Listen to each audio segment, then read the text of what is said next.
সরকারি বাংলা কলেজ ছাত্র দলের সদস্য সচিব ফয়সাল রেজা। উনি আমাকে জিজ্ঞেস করলো যে তোর আচরণ এরকম কেন। এটার পরে বললো যে আচরণ ঠিক কর, বাসায় যা। একটু পা বাড়াইলাম, পিছন থেকে আমাকে আক্রমণ। প্রথমে বুকে লাথি মারলো, তারপর কানের এখানে থাপ্পড় মারলো, এরপর মাথায় প্রচণ্ড আঘাত করছে। কান থেকে রক্ত বের করছিল, জমাট বেঁধে গেছে। আমি সরকারি বাংলা কলেজে আজকে জুমার নামাজ শেষে কলেজ ক্যাম্পাসে যে গেটের পাশেই স্টাফরা বসে, একটা টুল আছে, ওই টুলে বসেছিলাম। আমার দুইটা ছোট ভাই ছিল আর ওখানে একজন স্টাফ ছিল। আমরা কথা বলতেছিলাম এই মুহূর্তে দেখলাম সরকারি বাংলা কলেজ ছাত্র দলের সদস্য সচিব ফয়সাল রেজা আর ওনার কয়েকটা ছেলে আর কি বাইকে যাচ্ছে ওনারা। তা আমি তাকায় আবার কথা বলতেছি। এখন আমি কিছুক্ষণ পর আমাদের একটা ছেলের জন্য ওয়েট করছিলাম, ও আসছে। এখন আমরা বাসায় যাওয়ার জন্য রেডি হচ্ছিলাম। কিছুক্ষণ আমাকে ডেকে আনলো একজন। ডেকে আনার পরে উনি আমাকে জিজ্ঞেস করলো যে তোর আচরণ এরকম কেন।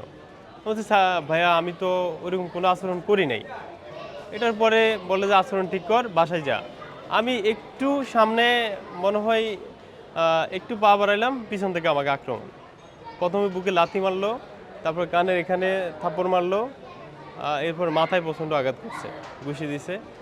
আমি ওখান থেকে আমাকে ওই কয়েকটা ছেলে আছে, ওরা বের করে দিছে। দেওয়ার পর আমি আবার রিস্কায় উঠলাম। রিস্কায় যায় আবার অ্যাটাক করছে আমার উপর।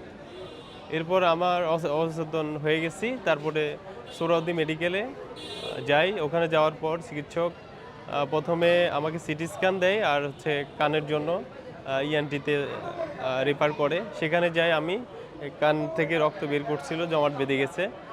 তারপর সিটি স্ক্যান করানো হয়েছে, আগামীকাল রিপোর্ট দিবে। ছিল তারা প্রায় 10 জনের মতো। আমি ফয়সাল রেজাকেই চিনি, বাকি 2-1 জনকে চিনি। ওরা ক্যাম্পাসের অনেকে আছে 22-23 সেশনের, আমার অনেক জুনিয়র আর কি।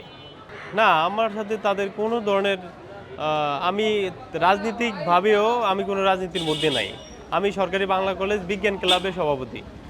তো আমাদের বিজ্ঞান ক্লাব তো নিরপেক্ষ, এইখানে তাদের কোনো হস্তক্ষেপও নাই।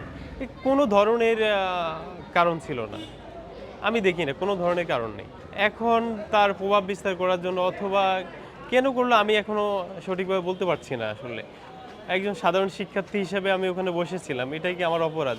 এখন সে বলতেছে আমি তার দিকে তাকাইছি, সেটা নাকি তার পছন্দ হয়নি। আমি বলছি ভাই আমি তো ওরকমভাবে আপনার দিকে তাকাই নাই, জাস্ট এটাই ছিল কারণ। আমি একজন সাধারণ শিক্ষার্থী হিসেবে ক্যাম্পাসে জুলাইতেও আন্দোলন করেছি যে সাধারণ শিক্ষার্থীরা যেন ক্যাম্পাসে নিরাপদ থাকে।